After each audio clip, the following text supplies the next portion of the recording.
Firstly, let me express my sincere sympathies to everyone who has lost loved ones in this crisis.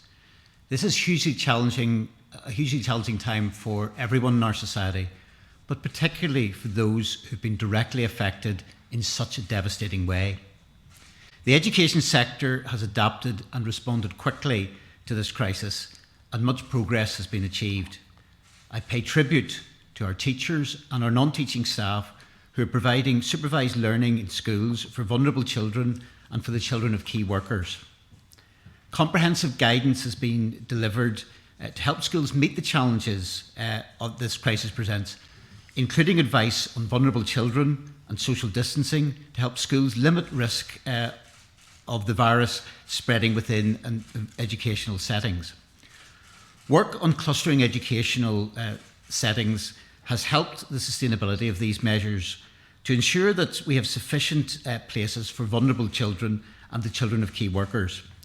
Since last Friday, when clusters registers opened, we've seen 26 clusters involving 104 schools formally registered. A further 73 schools are interested in becoming part of a cluster, and this is in addition to a number of individual schools that remain open. Over 53,000 families, covering around 96,000 children, are now benefiting from the direct payment scheme for free school meals, which is run by the EA. Work continues to help the small number of families who do not have bank accounts. My department is also working with the Department for Communities and the Education Authority Youth Service to help deliver the Eat Well, Live Well programme for a further 3,000 vulnerable children, vulnerable young people. Remote learning has been in place since the start of this emergency and is working well. Even over Easter, many students and teachers have been accessing the Education Network portal from home. Yesterday I announced decisions on summer examinations. This will involve teachers using their professional judgment together with an extensive range of evidence held by schools and statistical modelling. Calculated grades will be issued for those who've completing their A-level, AS-level and GCSE qualifications, based on a combination of information provided by the schools and colleges and that statistical information.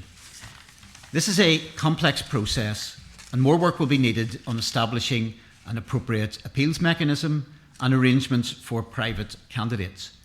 My priority is that pupils receive fair results that reflect the hard work that they put in and enable judgments to be made about their future progression to study or employment or indeed to other avenues.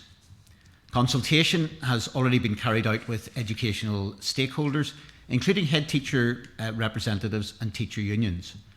I've also instructed CCEA to implement these decisions, and they've already issued detailed guidance to schools, pupils and parents. More to come.